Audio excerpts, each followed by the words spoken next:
This is Candace Robertson interviewing Marge Largent in her office in Portland, Oregon, the 18th of December, 1991. And we're going to just have conversation on a number of topics that are listed in the Matriarchs Pioneering Women Architects of Oregon exhibit form. And we'll just turn it into a conversation, and it'll just sort of ramble here a bit. I don't know what to say from there. I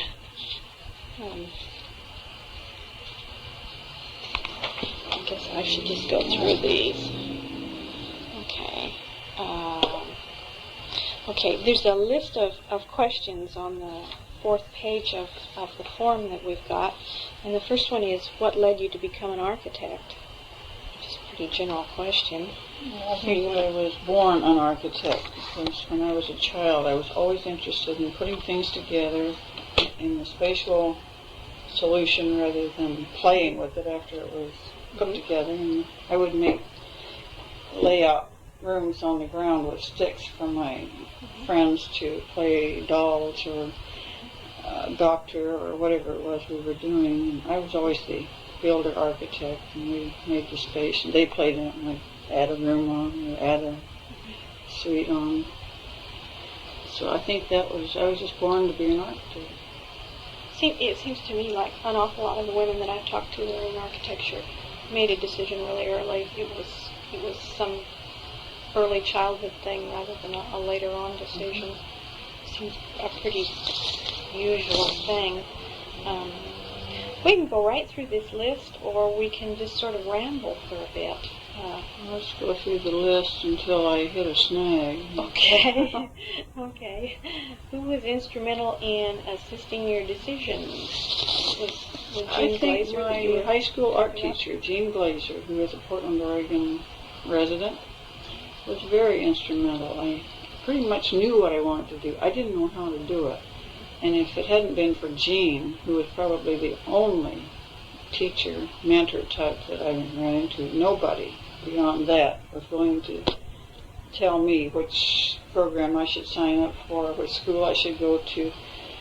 And she had someone come in from Art Center School in LA to speak to us in our art class at high school.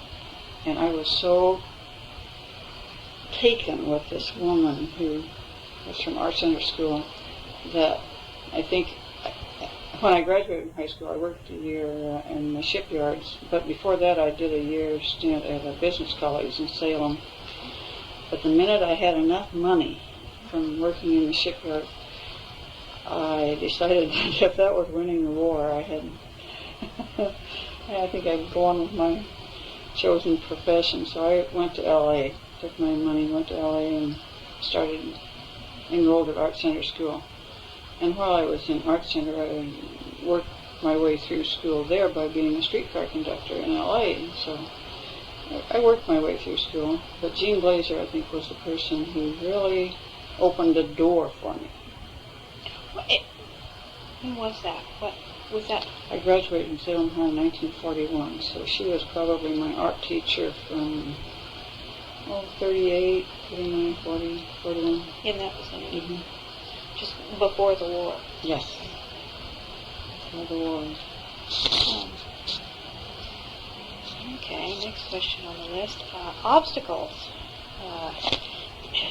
That's an easy one. Well, it isn't. It's probably the most difficult because there are so many. So many. That's what I meant.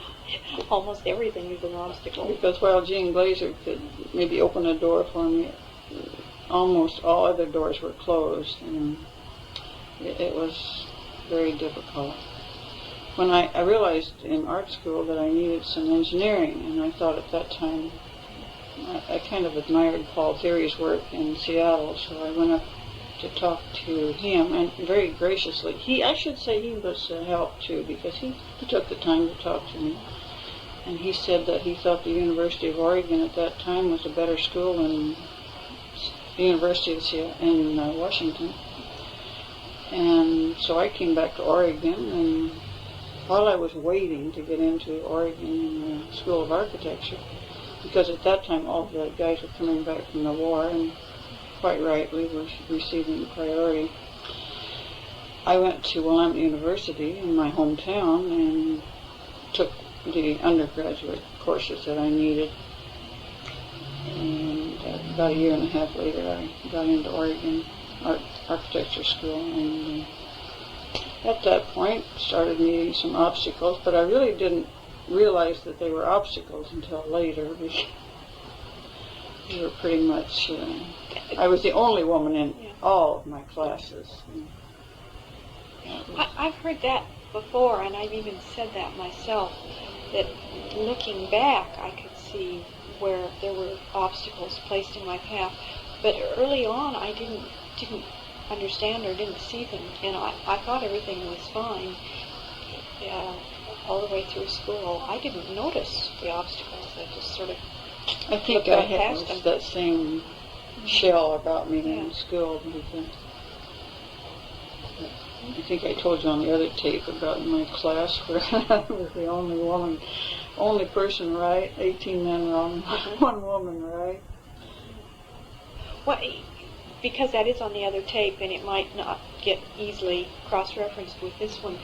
That was such a good story. Can you tell that one again? Well, that was one of my... I took the structural option at Oregon, and in those days we had either design option or structural option. And since I felt that I needed the engineering, I took the structural option, and this was an engineering class. And the room that we were meeting in was the amphitheater room that seats get progressively higher at the back of the room. And the door was at the front, so I sneak in very cautiously, sit down in the front seat. Everybody else comes in and goes way to the back. And the professor draws a force diagram on the blackboard, and he gives all of the forces values except one. And he said, to keep this beam in equilibrium, would we please tell him, would that force be acting up or down?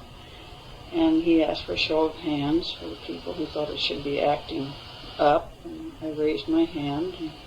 And he asked for a show of hands for those who thought it should be acting down. And then he said, well, let's do that again. So we went through the same process and same answers. And he said, well, I have to say this is the first time I've ever seen one woman right and 18 men wrong. That's and I think That's great. that may have been one of the first obstacles, but really the fellows weren't... I think the professors were more difficult, and I didn't realize it. And when I got my degree, my final project, the criticism that I was getting from my final project, there were one or two professors, and the professors, of course, were all male, that were very critical of my final project. And finally, I just left the room, and I said, well, if they don't give me a degree, they can send it to me, and if they don't, fine, I'm through. And I got it in the mail a couple of months later. Now, the University of Oregon at that time, was that a 5-year degree? Mm-hmm. Yeah. So it was the same program as they have now, I think. Yeah, I think so. And I don't know if they still have the design structural option, but the real obstacles came later. Getting a job, that was, it took my now husband, and who was friend then, who got me my first job, literally, by calling this employment agency in L.A. I was back in L.A. looking for a job, because when I was in art school in L.A., Rudolf Schindler was an architect, I think, taught a class or lectured at Art Center, and had made some statement to the effect that if I ever came back to L.A. and needed a job, and stop in. Some vague thing, you know. I thought, oh, I'm going to run back to L.A. and work for Rudolf Schindler. Well, when I actually interviewed for the job, I didn't get that reaction at all, and what he wanted was not what I wanted to do, so I started knocking on doors and was repeatedly told that either we don't hire women or we aren't looking for anyone. There was always a lot of reasons, but the one that was most hurtful, of course, is the one we don't hire women. And my husband today, who was my friend then, saw this ad in the LA Times for a design draftsman for an engineering firm. And he called the employment agency and gave them my qualifications, and the woman on the phone said, "Why, hang up, come on down, we've got you a job." He said, "Well, what if it's not for me, but for my female friend?" And she said, "Well, I'm a woman engineer, and I think maybe we've got her a job." So that's how I got my first job, and it was with Stone Webster Engineering Corporation. They were in LA working on the steam plant in Long Beach. And when that job finished, they told me if I ever needed a job, I had one in Boston, which was their headquarters. And I said, "Well, thank you very much, but I think I would rather work on the West Coast." So I went to San Francisco, and I tried knocking on some doors there, including John Carl Warnicki, who didn't hire women, and it was very discouraging. So I called Boston, and I said, I have a job in Boston. And my former boss, who was just, in Boston, he was just a job captain on a job, said, well, he would check. And he called me back, and he said, if you can be here Monday, you can go to work. Right. So I rushed to the airport. When was, the first one with the engineering firm was in Los Angeles. And that would have been probably 51. And that lasted for about maybe a year or so. So it was another year or so before you went back to Boston? No, it was just a few weeks. Oh, so that was just a short... 52, probably in Boston. And then I came back to Carmel, and I worked for a designer in Carmel, which didn't qualify for my apprenticeship time, so I loved the work. It's the place to live. I could tell I didn't really... And then in 53...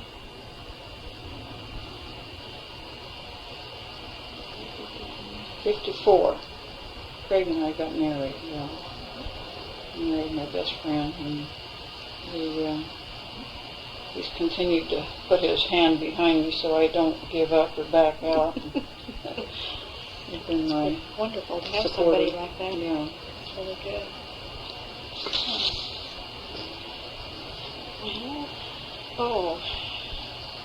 Well, there's this question on here. What did you do during the Depression? But that was you were I was a child. You were still a child then. Yeah. So that doesn't really apply here. I think this question is more directed at some of the women who were actually working during that time. I think it may have influenced my life to the point where I didn't expect my way through college to be paid by my parents. Mm-hmm.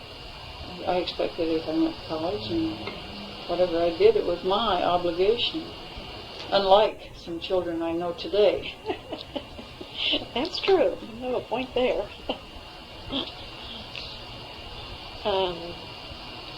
Okay, other historical events. Well, obviously the war, because when everybody came back, your job pool was made more difficult. Yes, it was. In fact, Mary Alice points this out a lot. She was in the architectural profession during the war when women were sought. Mm-hmm. Since she didn't get this feeling of not being... She's, what, just about 7 or 8 years ahead? I think she graduated in 42. She's a few years ahead and did not...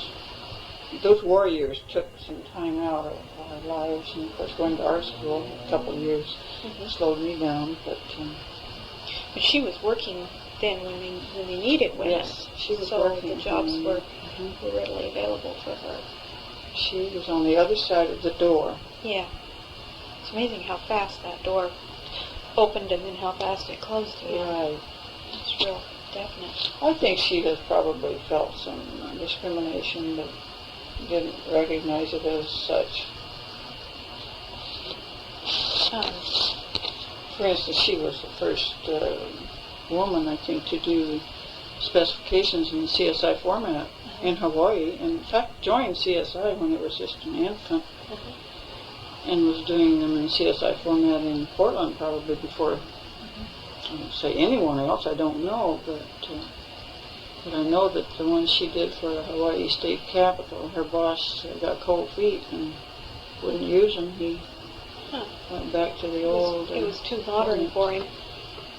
But I think had she been a man, it might not have been too modern. It's possible. It's hard to prove those things, but you can get a gut feeling. I know. She's never said that, so I'm sure it's nothing that she felt. But. I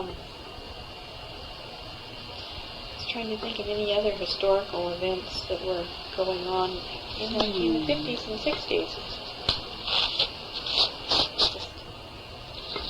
Anything in particular that influenced? The 60s were kind of a boom time, sort of. Well, first of all, I was struggling trying to get my license. I didn't get my license until 63 or 64. In fact, as I think I told you on the other tape, I didn't get my Oregon license first. I flunked. I went in for my final review, and the secretary said that I had passed, but they changed my grade. I lost my voice. I couldn't talk for weeks. So then I signed up to take the Washington exam, and as I told you, I think I got the highest score of the 365 that took the design exam, and fifth from the top on the architect, the site planning. And anyway, that was 63, I think, when I got my Washington license, and then I got my Oregon license by reciprocity. Edward Brown was the chairman of the board that year, and I got my Alaska license, I think, in 84. But I was struggling to get my license in those years, and if there were other important issues, I don't remember. Just acquiring what number of years apprenticeship time was difficult. It was, I think, 36 months, 3 years that they required, and it took. It was 5 years. Was it? I was think it a full 5 years then? But it took me 10.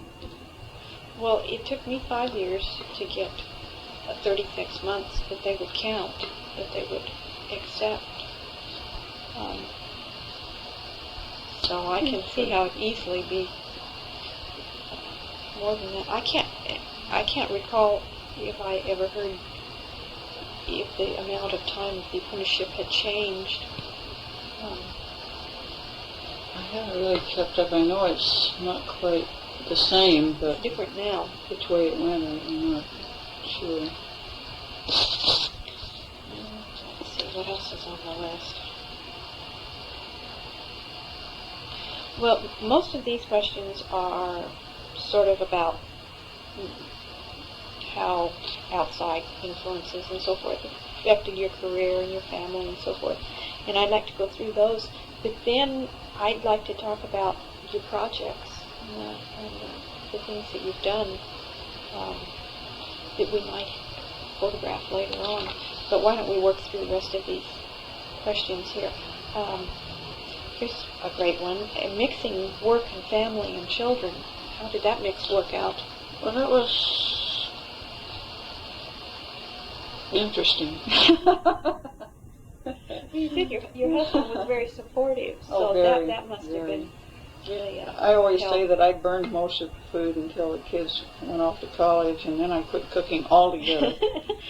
But that's not true. He did an awful lot of food burning in the early years, too. Equal burning time. But we did have an arrangement. I took the kids to their sports games, after-school projects, and he did either cooking or dishwashing or something. We swapped. Because I like sports, and he is not an athletic appreciate her. And so that part worked out pretty well. And, you know, there were times when I would do this with one boy and he would do something with another boy. And I remember one incident. Our boys are 5 years apart. The older boy, we were going someplace where we had to go in 2 cars because of an obligation to do something else. So Craig says to me, well, you take your boy and I'll take mine. And John, the younger one, said, oh, I'm going with Mom. And Mike, the older one, who was at that time maybe 5 and a half or 6 or something like that, said, no, I want to go with Mom. And Craig says, don't you love me? And Mike said, well, I love you, Dad, but not that much. It's a real joke in our family. That's pretty much how I remember we would read hours, at least 2 hours a night. He would read to one and I would read to another. And those really were pretty good years. I'm not at all great with babies. And I wouldn't go through that again for anything, but teenage and elementary school years, those were kind of good. Well, what stage were the boys at when you were getting your license in the 60s? Were they little tiny? The second one was born in 62. That's why I know I got my license in 63, because okay. I had to take some years off at that point too. And I think the test was given at the time he was being born in 62. I remember writing a letter to the board asking if I could have an extension on my time. But they are neat kids, I think, and it was worth it. And I really don't see it as an obstacle to a career for a woman at all. Sounds like in a lot of ways it's a plus, especially if you've got assistance from your husband instead of what sometimes works out to be resistance instead of assistance. And I know I spent what little money I did make on child care. I had a lady come in when my oldest boy was a baby. And she lived right across the street. It was just great. I gave her my money. I had the fun. Well, did you work out of your home there for a while? I tried it for a couple of days. Well, that didn't work at all.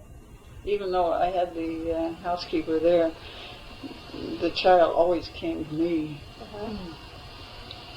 And then I tried being home immediately after school. And the first question is, Mom, can I go to John's and play? So it's either you have someone there to look after them and they come to you anyway, or you're there so they can be there with you and they want to go somewhere else. So yeah, we sort of made other arrangements. Well, when did you go out on your own? As soon as you had your license, or no? I opened my office before I had my license. So the last time that you worked for somebody else as an employee was the stint in Boston? Oh no, I worked for the designer in Carmel. Oh yeah, that's right. Then I went to L.A. and I worked for Daniel Mann Johnson Mendenhall Moe and Associates, and we did Safeway stores. I did a Safeway store every week. And that kind of interesting project. And then I came back to Oregon and worked for a young man I'd gone to school with, Gordon Cochran. Probably don't know him. He's now in Hawaii.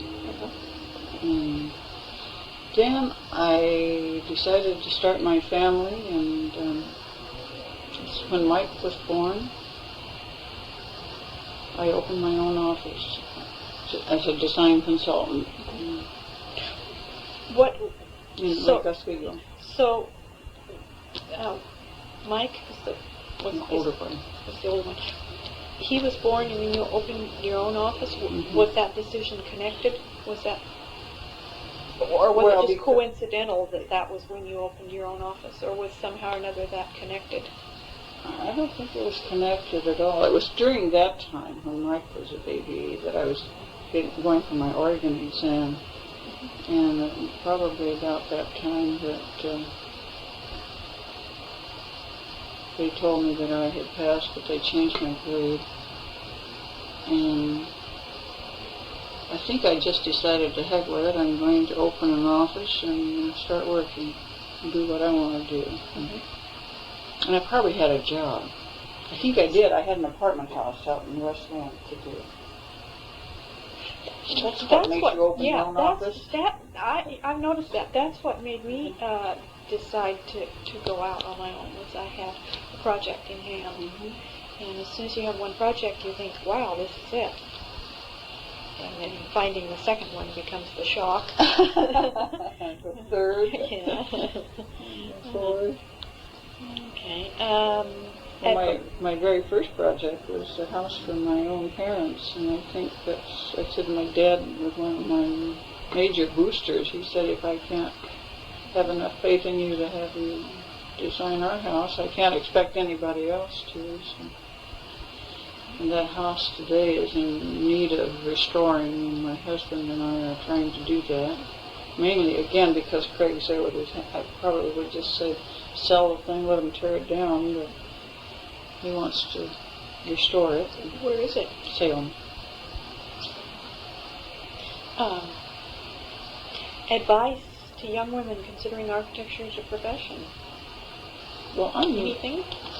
I jokingly say I'm mentoring a young woman now who is kind of struggling with that thought in mind. And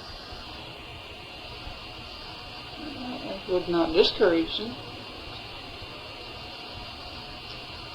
If I had my life to live over, I think they would do the same thing. I just try to remember more. Yeah.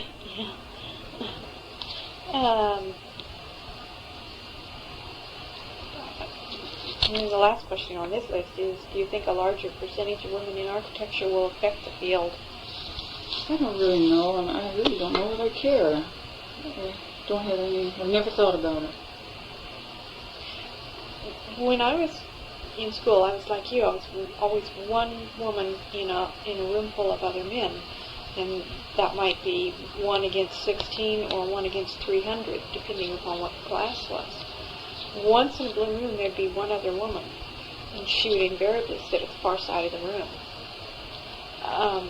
And then, about a year after I graduated, I went back visiting. There was, I can't remember exactly, there was some reason that took me back, and I visited. And I walked around up through the studios, and much to my surprise, found in the design studio that at least a third of the students that year were women. And it was different because all of a sudden it was balanced. And there was a noticeable difference. And I thought to myself at the time, there were some real severe disadvantages. There were some also advantages of being the only woman in a field of anywhere from 16 to 300 guys. But somehow or another, when I saw at least a third of the class as women, they became not women in a class anymore. They became Jane or Susan or Holly or Nancy. They were individual people, just like the guys are individual people. And somehow or another, their own individuality was more important than whether they were man or woman. And that meant that the women in the group, where there were a lot of them, were free to either shine or fail. And we weren't. We weren't free to fail, and we weren't allowed to shine. We daren't fail, and we better not shine. I never thought about it. You're right. Was that? I think it's my Oh, neighbor. just the neighbor bouncing around. And it seemed to me that it would have been interesting, would have felt different going through when there were a lot of women. Oh, thumping around. On the first floors. Well, they're all hollow core doors, so they reverberate. But and it's a very interesting concept. I never would have realized that if I hadn't have gone back and watched a design class in operation that had that many women. And if I had only had the experience or only seen the way it was when I went through, I don't think that I... When were you back? Well, I graduated in 71, and I went back and looked. I think that was either 72 or 73. Wow. It was in just a really short span of time. I mean, when I was there were hardly any of us. And then I went back and boom, it was just a whole raft of them. And it meant that there were some that weren't very good and there were some that were really super. And a batch of them that were in the middle. Pretty typical. Yeah. They had become people instead of this weird woman in the class. And I thought that was kind of interesting, and it seemed to me maybe throughout the profession it's going to turn into that. And that was just a little aside there. Okay. But I don't think of architecture as being either female or male profession. I don't either. Mm. And it seemed to me that when there were enough women, it was able to be neither male nor female. Yeah. But when there was just me in the class, then everything I did was viewed as done by a female designer instead of just another designer. I would be interested to know if the class decorum, is that the word, the conduct of the class was a little more mature when you had more women. It seemed to me that those men were pretty juvenile. Not only in class, but in offices. That office I worked in Boston, shooting paper wads and just playing at work. Yeah, that still goes on. It still goes on. Yeah, Do the girls shoot paper wads? Yeah, well, that's what I found. What I see now is the women shoot back. Oh, and then hit in the head with enough rubber bands. No pun intended. No shoot. To shoot back, you know. There seems to be a variety. I've seen some women who will get just as silly and rowdy as the guys, and some who don't like it at all. I can get silly and rowdy, but... And some who just don't like it at all, and some who just ignore it. Oh, I think a sense of humor is absolutely the first requirement. An advanced sense of the ridiculous. Projects. How about talking about your projects? Well, I think I've done nothing of significance. That's what everybody says, and it's Is not that typical? true. That's typical. And the great thing is that it's not true. The ones I've enjoyed the most. Okay, let's go for that. Let's go for that.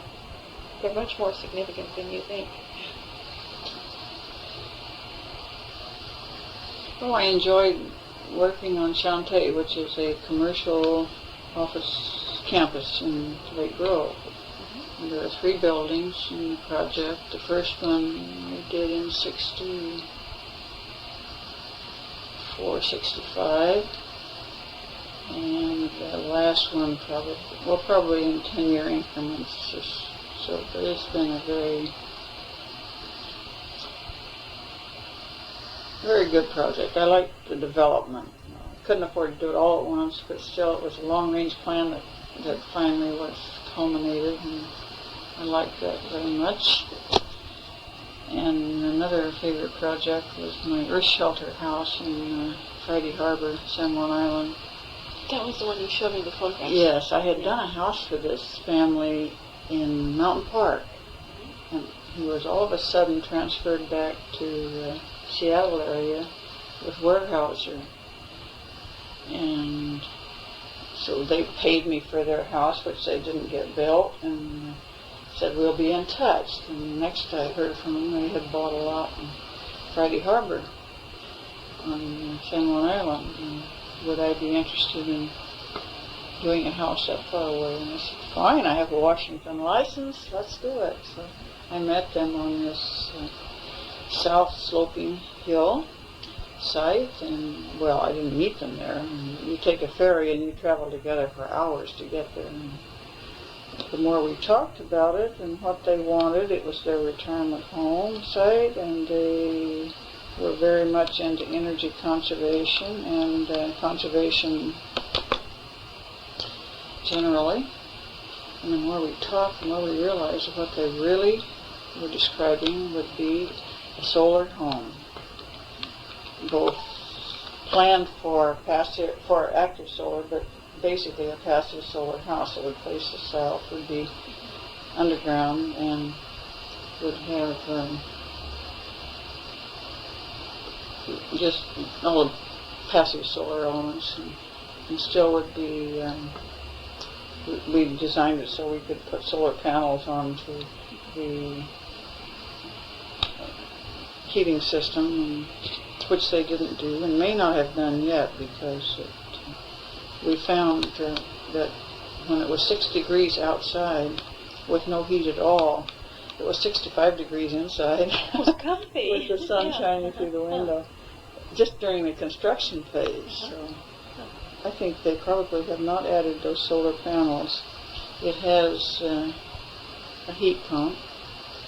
The thing that irritated me the most about that particular job was the power company made us put in a 400 amp service.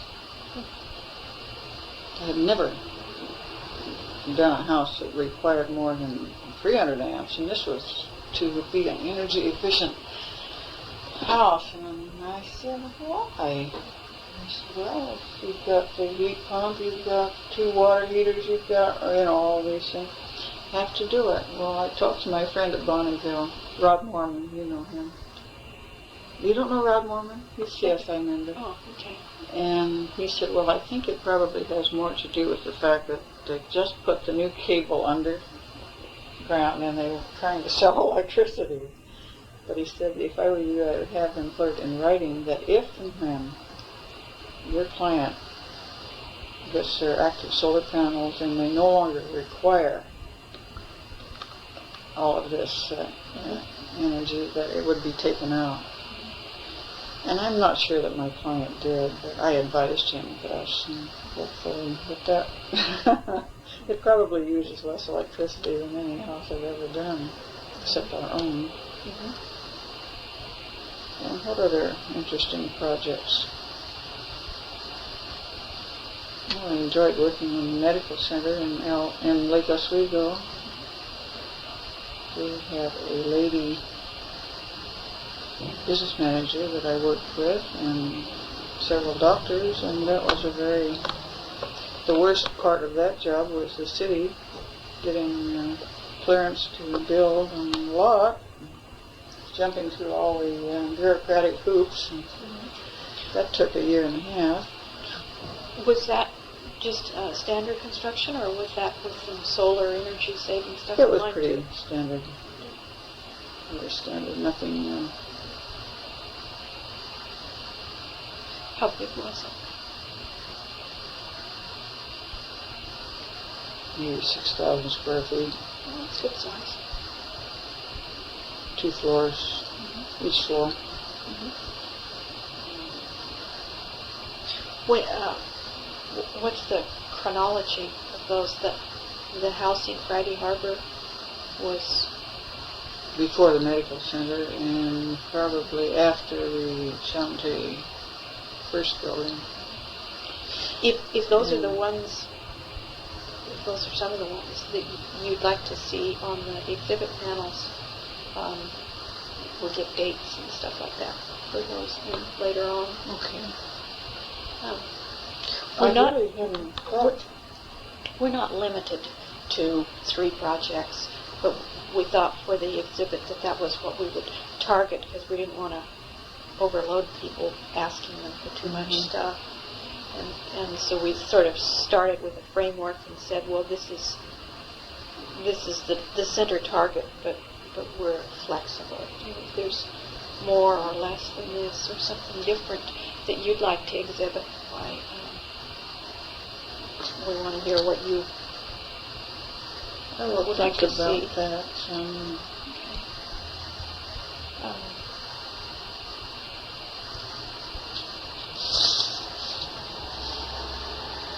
Oh, and you've shown me that. That's a really fine construction photograph. That one, and a couple of these. I don't want to take any of those photographs away, but at the point where we start assembling these panels, I know that we'll want to make a copy of one or more of those. Well, you can sort of see what we were doing at Art Center School here. Here's some architectural drawing on the board and some probably charcoal drawings here, which I'm sure I've thrown away or given away in my little soap carving. That's me. That's my conductor's uniform.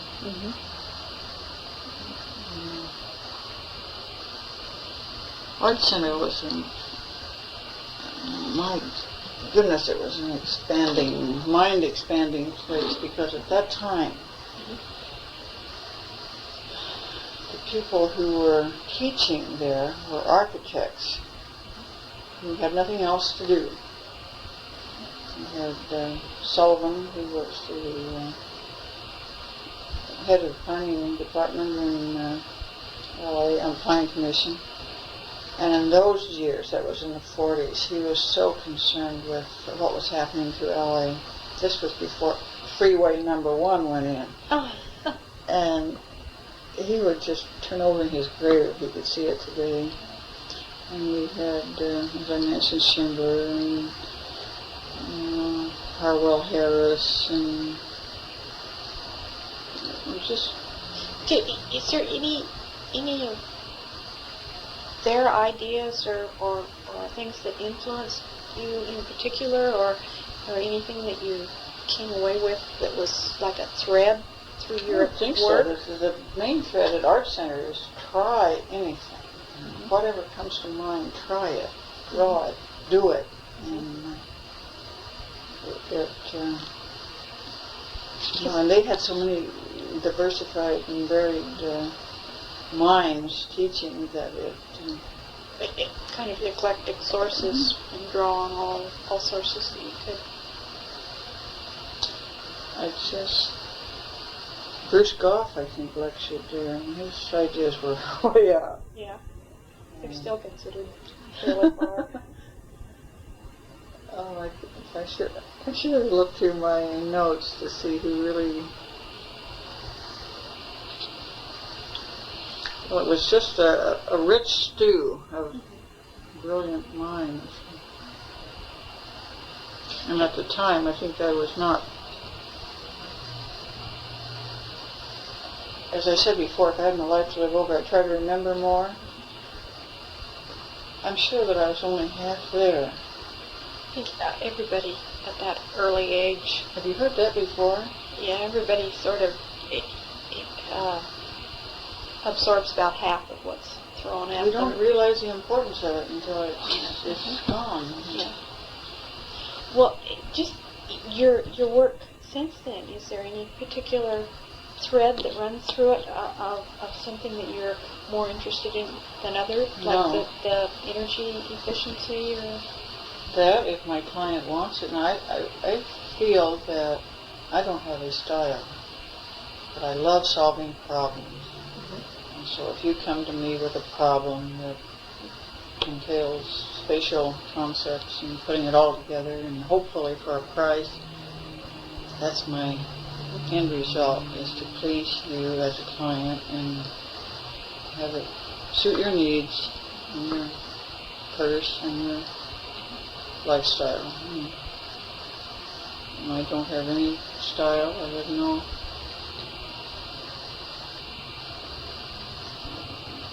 preconceived idea of what should go on that lot or that lot.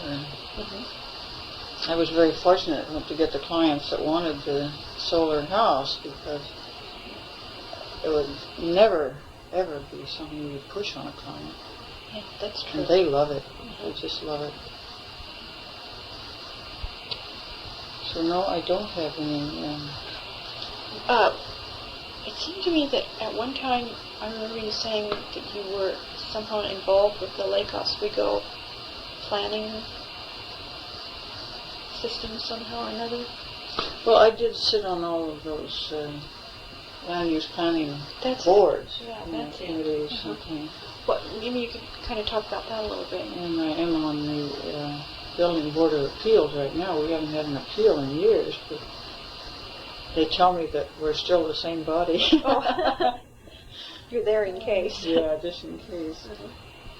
Well, during the land use planning periods, I was certainly on.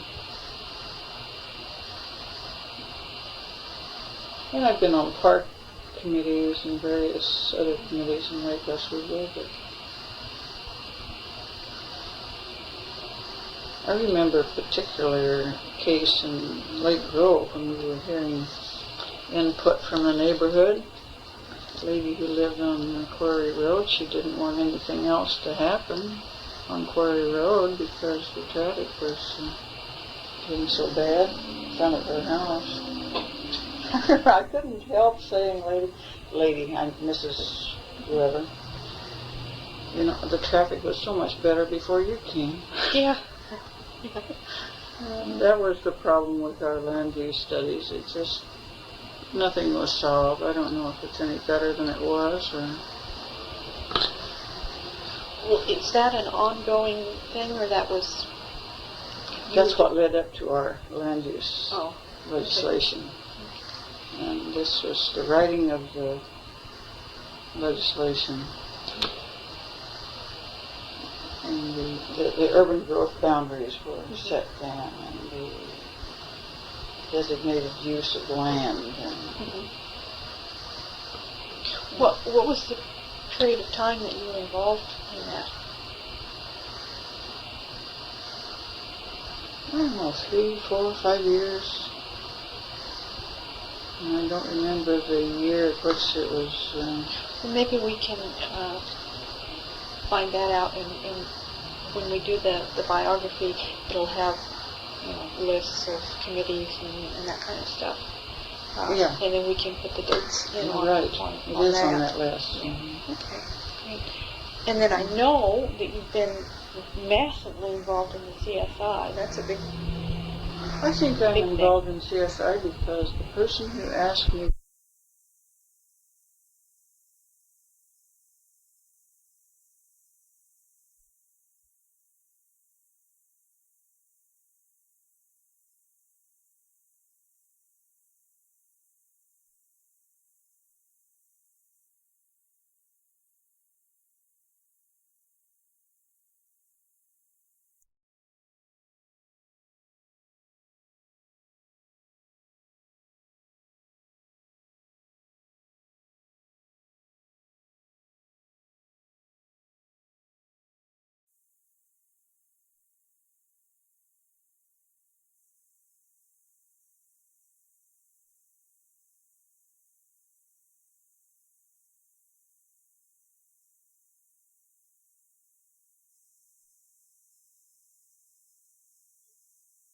The tape of the interview of Margie Largent on the 18th of December 1991, and we were talking about Margie's involvement in the Construction Specifications Institute, CSI. And then I was about to say that I joined because the person who asked me to join was such a gentleman, and I knew it was a great group of people, and I thought that I would join. I had not joined AIA because the person who asked me to join AIA had been the proctor for the exam the year they told me that I passed, and then they changed my grade. Plus the fact that I made a vow to myself that I would never join AIA until the Portland chapter had a woman a president. And as far as I know, they haven't had yet. No, but we've got a woman president for the national. Yes, getting great. there. That's great. That's getting there. It's not the same. Not the same. It's got to be Portland. However, okay. in CSI, I have never had anyone mention the fact that I think I may be the first woman to join. It's never been mentioned, and I hope I'm the only one that noticed. I feel that I'm the only one that ever noticed that little detail. Well, and I've always been made to feel I'm just one of them. Well, Mary Alice Hutchins. She was in Hawaii when I joined. She was a member at large until she came back to Portland. And I don't know. I don't remember how I met Mary Alice, but it obviously was either at a CSI meeting or I can't remember when I met her. But their membership seems to me to be an awful lot of women, so that everybody can just be themselves instead of being the woman in the group. The percentage is lower than you would think. I'm aware of them then because they're active. Yeah, maybe that's it. I think that's it. They're more active. But I really counted them one day because we had a visitor from Denver or someplace, one of our CSI officials, who mentioned the number of women in Portland chapter, and I said, "Oh, I think that must be 50% women." we're much under 10. It's maybe 6 or 8%. Well, then they're active. They're active. You really notice them. And I think I'm going to work on getting some more in because it is a good group. Well, it's really good organization. It's been really useful to me. The newsletters that they put out are great. The local, the Predicator one is just really useful. It is, and like every volunteer thing, though, it does need help and attention. It takes up a lot of time. Yeah. Well, I think you've had every office in the CSI. No, I've never been treasurer or anything like that. I've been president twice. And yeah, I thought you'd been president program at least chairman twice, and editor twice, and archive. I've never been treasurer or secretary. Yeah, I'm the archivist forever. Well, you've got the archive material stuff here, or did we find? Oh, okay. Yeah, starting right there, all of the cabinets from their back, the CSI materials. And too bad that that CSI hasn't got a permanent office space of their own. That's separate. Funny you should mention separate that. From the AIA. Yeah, because as you were on your way out and getting lost, I was talking to someone who maybe will be able to find us a little hole in the wall. That would be good. I think surely we could afford some little tidbit of a space. Someplace where we can lock up, have a computer there.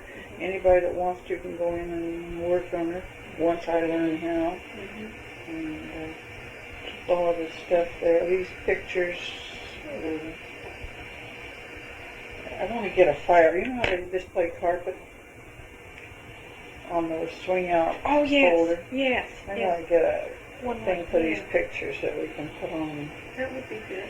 And then take them to the region meetings or the chapter meetings and put everything together.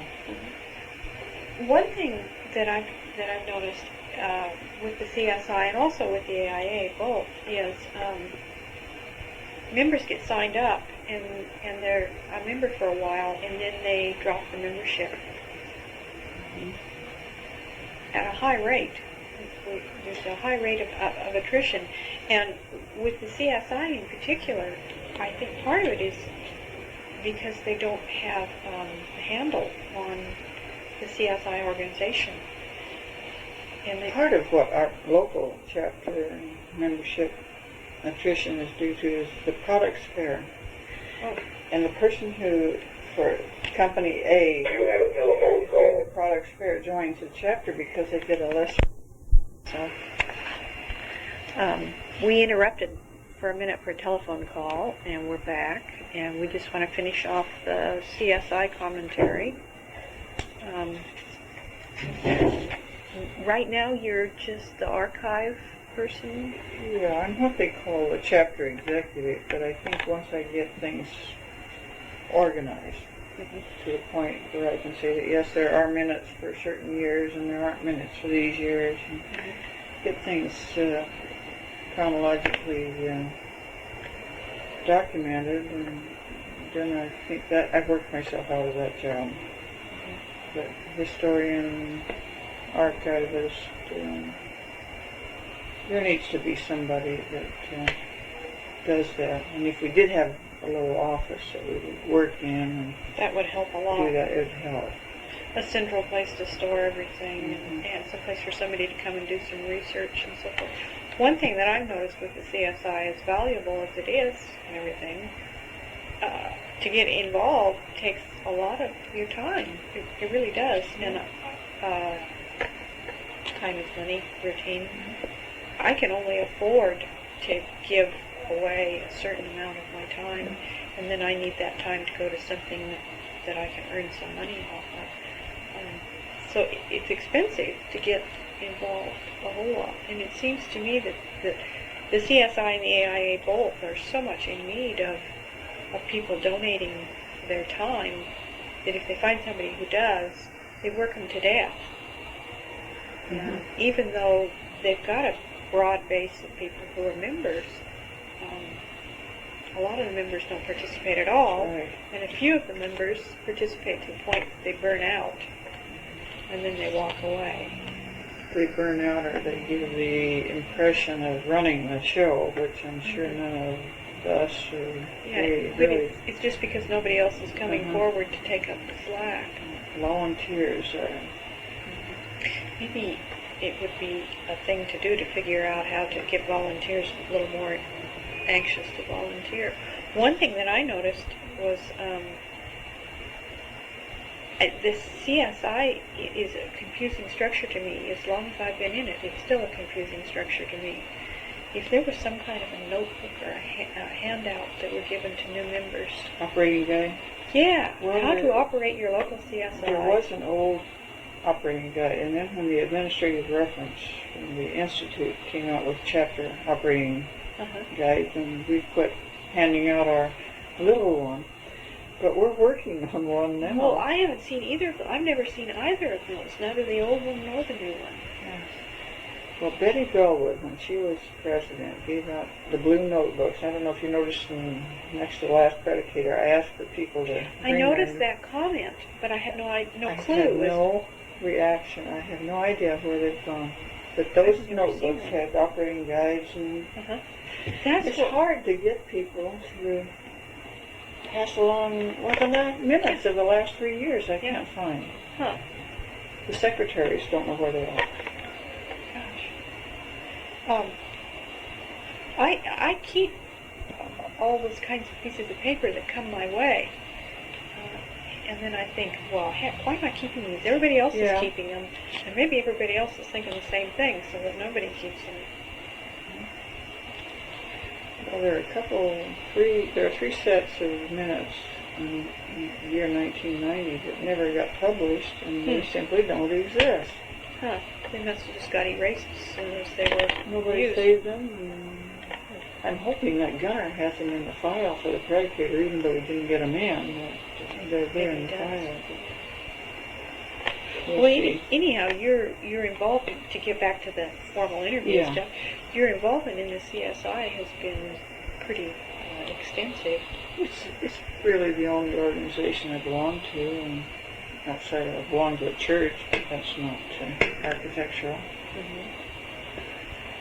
And I do enjoy CSI. I think it's a great resource. If I have a question, I know I can call Joe Blow in hardware and find out where, if he doesn't know the answer, he'll tell me where to contact someone who does know the answer.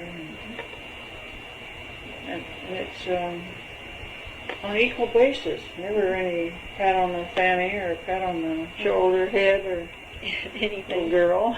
Yeah. In fact, I think I'll put this on the record.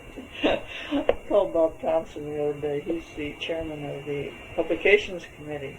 And we had been talking about needing to find an editor because Gunnar does have a health problem and wants a replacement.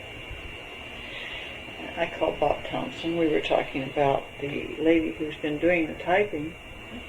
She's not a member, but it had been mentioned at the board meeting that maybe if we paid somebody's dues to be a member, then they wouldn't mind coming to the meetings and being involved to the point that they knew enough about CSI to be conversant about it, know what they're writing. So I said to Bob Thompson, I had called X, Y, and Z members, and they had given me these answers, none of which really wanted to be editor, but they would help in other ways and so on. And I said, what about the young lady that's doing the typing? If we paid her membership, and she would come to our meetings and know what was going on, would she be editor? I said, well, why don't you feel her out on that? And he says, well, in today's attitude toward the harassment, he said, I don't think I'd better do that. I said, oh, Bob, you're so funny. I said, think of all the years it took we girls to get those naked women off that load of lumber or standing by that door opening it. And I said, here I go and blow it.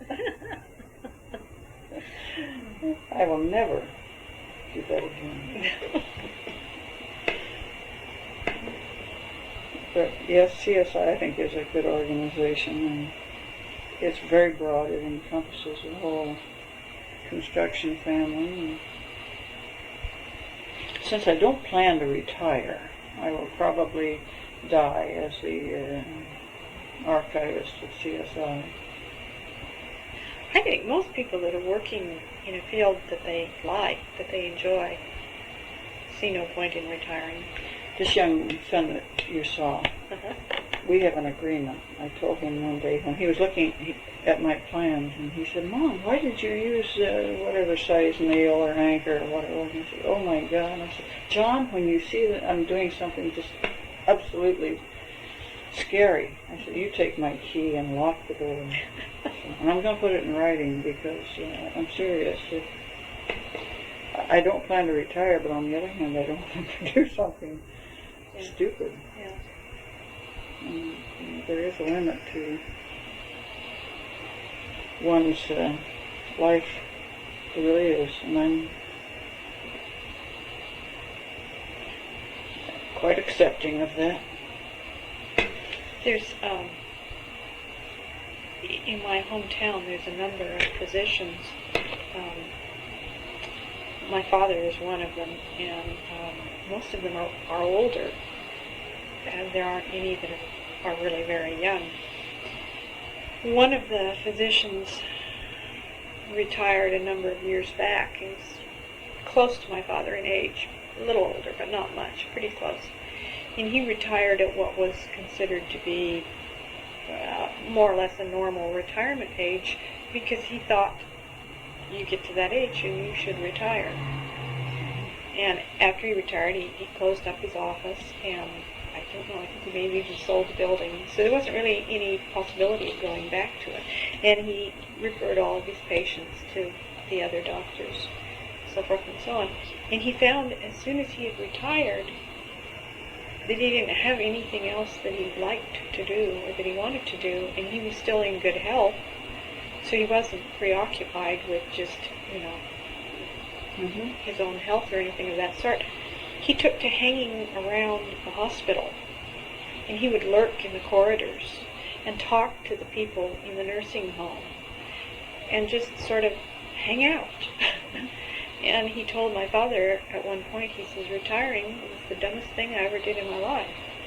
My father took the message very pointedly. And although my father's health is getting to the point where he will probably think of retiring as a necessary thing, he won't retire until he really needs to. He won't retire because it's time to. The only thing that will make him retire is because he has to. Because he took that lesson to heart. His work is also his hobby. And I think with a lot of people, when their work is their hobby, the only thing that should make them quit is when it becomes physically difficult for them to continue. As long as it's a joy, why stop at a certain point? Yeah. I feel that way. Somebody wrote a thing in the newspaper, I don't know, a couple years back, that there was a difference between labor and work that was a profession.